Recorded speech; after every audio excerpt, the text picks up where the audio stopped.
Hi guys, thanks for tuning in to another book review on ForgottenWeapons.com. I'm Ian McCollum. I apologize for the voice. I am getting over a cold here. However, that's not going to stop me from taking a look at another book today. This is Training Rifles of Third Reich Germany, compiled, not entirely written, but compiled by Robert Simpson. Now, Robert Simpson has a really substantial collection of about 1,200 German 22 caliber training rifles. And in fact, I have a separate video with a tour and kind of an introduction to those rifles. And if you go all the way to the end of the video, you'll find a link to that tour, and that might interest you as well.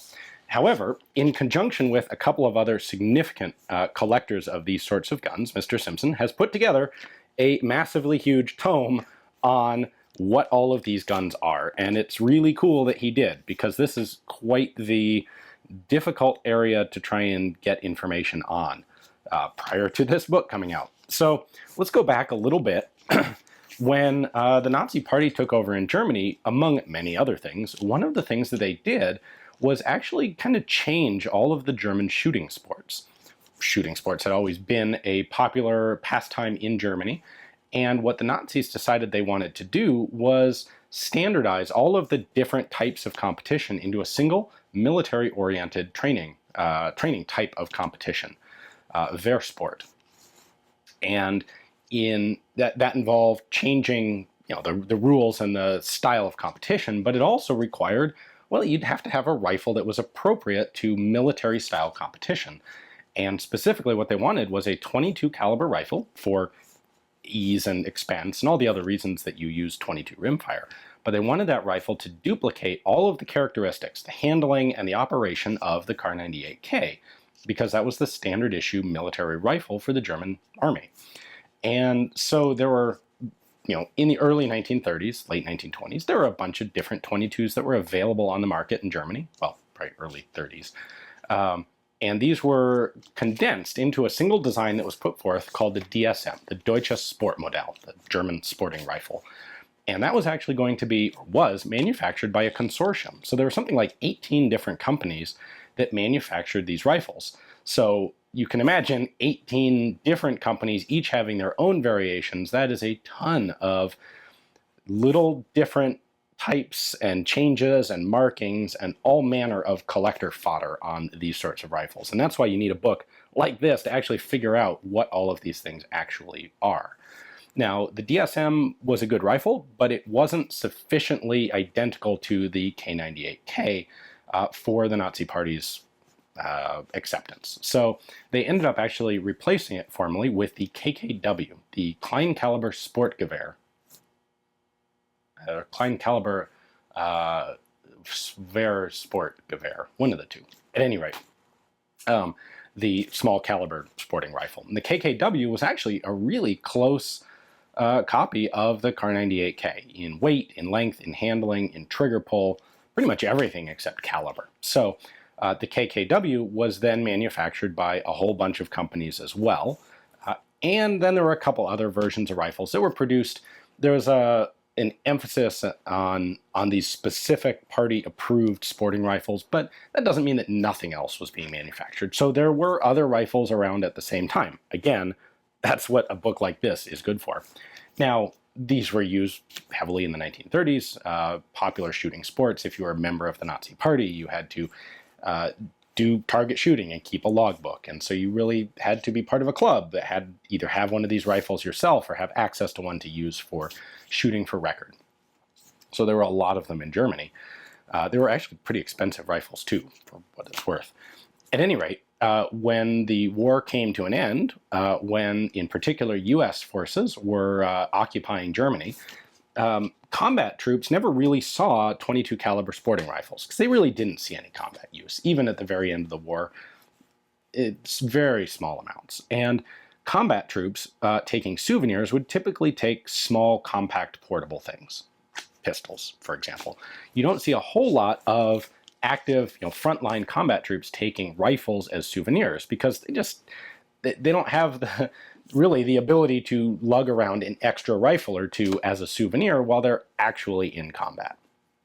However, when you get to occupying forces, especially at the end of the war, a lot of the towns in Germany Yeah, basically, it was just civilians, and they just, when an American column came into the town, they would just give up because there was no one around to do any fighting. When that happened, basically, the American commander would give the town something like 24 hours to surrender all of their weapons at a local depot, police station, mayor's office, whatever, and then destroy them. And usually when they were destroyed, some of the occupation troops would have an opportunity to grab something if they wanted it as a souvenir. And these occupation troops had a lot more capacity to take bigger stuff as souvenirs, like full-length rifles. And because these training rifles hadn't been used in combat, there were a lot of them floating around in German towns, where they'd been sitting through the whole war. They'd been training rifles before in competition rifles. And then at the end of the war, the penalty is if we find you with a weapon after occupation, you get shot. That's how it works. So turn it all in. And most of the towns did turn it all in. And that meant that there were really quite large piles of .22 caliber training rifles that were picked up as souvenirs by American troops. Another thing to keep in mind here is consider the age of American troops. A lot of these guys, they were country folk, they were farmers, they were ranchers. Some were, of course, had grown up in the cities, but a lot of rural folks ended up in the United States Army. It was a conscription army at that point. And a lot of these troops had grown up during the Great Depression. And for them, an 8mm Mauser rifle is all fine and well, and it's a nice souvenir, but a .22 caliber rifle is actually a tool that you can make really good use of back home. And so if you can find some really nice, high-quality, well-built German .22, hey, that's not just a cool souvenir, that's also something that you can really make use of. And so a lot of these .22 trainers were picked up as souvenirs by occupying American troops in 1945 and 46 and sent home. In fact, to the point that a substantial majority of all of the existing .22 caliber German training rifles are in fact here in the United States and not in Germany. So that puts kind of in context why these guns are here, what they were developed for, and why we Americans have them all now. So until this book came out, there were some discussion forums online where you could get information about these guns, but not very much, kind of hard to track down, took a long time. With the publication of this book by Mr. Simpson, this thing is about right at 700 pages, full color, and huge amounts of technical detail. I think there's a little bit more that could have gone into the production quality. Some of the picture layouts are a little awkward, but I understand why the amount of material going into this thing, I can't even fathom how much work it was to try and lay out this book. With the number of variations and manufacturers and photographs of each specific variety, there is a ton of detail shown in the pictures here. So I understand why that's the case. The book comes in at $90. They do have a fancy leather-bound edition for more if you're interested in that sort of thing. But for the person who's interested in training rifles, holy cow, this is a fantastic resource to have now. Very happy to have a copy of it myself.